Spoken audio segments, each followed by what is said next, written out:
Hello, everyone, and welcome back to our Real Life English Stories podcast.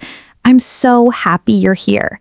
If you want to learn English for real life, hear natural phrases, and practice speaking and listening, this story is perfect for you. Hi, I'm Maya. Today, I want to share the story of my very first day in a brand new city. I had just moved here for a new job, and everything felt completely unfamiliar. I got lost while trying to find my apartment, met kind strangers, and learned useful English phrases along the way. Are you ready? Let's begin. It was early morning when I arrived at the city station. The air smelled of coffee, hot bread, and car exhaust all at once. The streets were already buzzing with people. Some were hurrying to work, carrying briefcases. Others were chatting on their phones, walking in small groups, or carrying shopping bags. The sound of car horns, bus engines, and footsteps echoed through the streets. I had my small suitcase, a backpack with essentials, and a printed address of my new apartment. My heart was pounding with excitement and a little fear. It's just an apartment, I thought. How hard can it be to find it? I stepped out of the taxi and looked around. The streets felt huge, the buildings even bigger, and everything seemed alive. Tall, modern buildings reflected the sunlight. People walked quickly, barely noticing anyone else. I took a deep breath, gripped my map, and started walking. At first, everything seemed simple. I walked past a small cafe with a window full of warm, freshly baked bread. The smell was comforting. A few steps later, I passed a street vendor selling colorful flowers. Bright pink, yellow, and purple flowers made me smile. What a beautiful city, I thought. I followed my map carefully, checking every street sign. But after a few minutes, I realized something was wrong. The streets were twisting into unfamiliar patterns. Buildings looked the same, gray, tall, modern. My map on the phone was confusing. I felt my stomach tighten. "Okay, Maya, don't panic," I whispered to myself. "Just ask for help." I scanned the street and noticed a woman near a bus stop holding a paper map. She looked calm, friendly, and approachable. I walked over slowly. "Excuse me. Hi, I'm new here. Can you help me find this address?" She looked at the paper and smiled. "Of course. Where are you trying to go?" I read the address aloud. "It's 42 Willow Street. Do you know where it is?" She nodded. "Yes. Go straight for 2 blocks, then turn right at the traffic lights. Your apartment building is the 3rd building on the left. It's a white building with a blue door." I repeated it quietly. "Go straight, turn right, 3rd building on the left, blue door." "Thank you so much," I said. "You're welcome. Enjoy your new home," she said kindly. Feeling slightly more confident, I started walking. The sun peeked through the clouds, warming my face. I passed a bookstore with colorful posters in the window and a fruit stand with neatly stacked oranges, bananas, and apples. The bakery's smell made me smile again. Everything felt a little less intimidating now. At the end of the 2nd block, I reached the traffic lights. "Now turn right," I whispered. I turned, and soon I saw it. A white building with a blue door. Yes, this is it!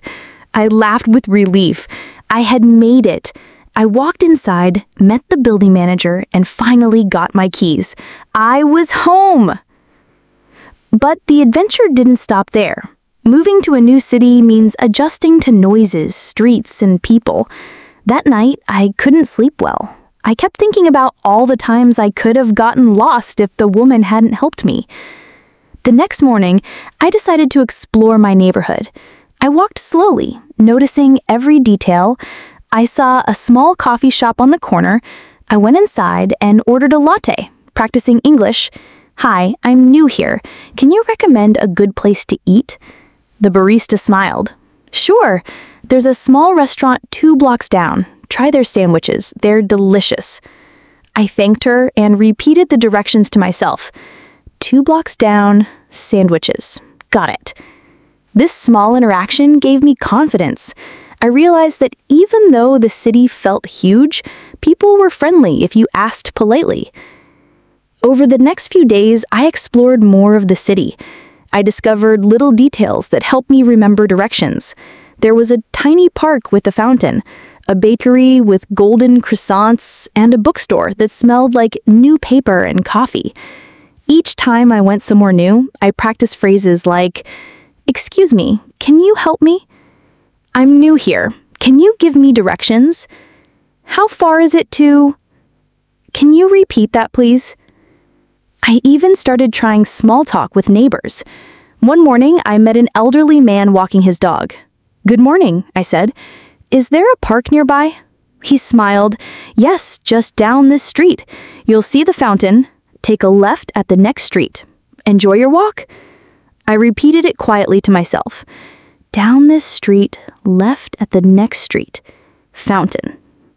"Thank you," I said. One afternoon, I tried to find the nearest grocery store. I took the wrong street and felt panic rising. The buildings all looked the same. My phone map froze. I stopped, took a deep breath, and looked around. I saw a young man carrying a backpack and walking his dog. I approached him and asked, "Hi, I'm a bit lost. Can you help me find the grocery store?" He looked at his phone. "Sure, go straight for 1 block, turn left, and it will be on your right. Look for the big green sign outside." I repeated it. 1 block straight, turn left, green sign.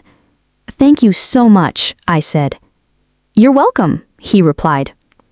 I learned that it's okay to ask for help. People are usually willing to guide you, and every time I asked, I practiced my English naturally. Each interaction helped me feel more confident and less afraid of the city. Maya's city adventures continued. I started noticing small things that became landmarks in my mind. The cafe with the blue awning, the bakery with golden croissants, a mural of a colorful bird on a building wall, a fruit stand with stacked oranges and apples. I used these landmarks to remember my way. Whenever I got lost, I looked for something familiar and retraced my steps. One rainy day, I got caught outside without an umbrella. I didn't know the area well and felt nervous. I noticed a young woman with a large umbrella. I approached her. "Hi, can you tell me how to get to Willow Street?" She smiled and said, "Sure, go straight for 1 block, then turn right at the cafe. You'll see the white building with the blue door. That's it." I repeated it in my head. 1 block straight, turn right, white building with blue door. I thanked her and ran home laughing at how much I had learned in just a few days. After a week, the city felt a little less intimidating. I knew my way to the grocery store, cafe, bookstore, and even the train station. I could ask for directions confidently and understood most of the answers. I had met kind neighbors, learned useful phrases, and explored the neighborhood. Let's pause for a moment to review some vocabulary and phrases from this story. Vocabulary: apartment building, a building with many homes inside. Traffic lights: red, yellow, and green lights that control traffic. Street signs: signs showing the name of streets or directions. Bakery: a shop selling bread, cakes, and pastries. Fruit stand: a small stand or shop selling fresh fruits. Barista: someone who makes and serves coffee. Useful phrases: "Excuse me, can you help me? I'm new here. Can you give me directions? How far is it to?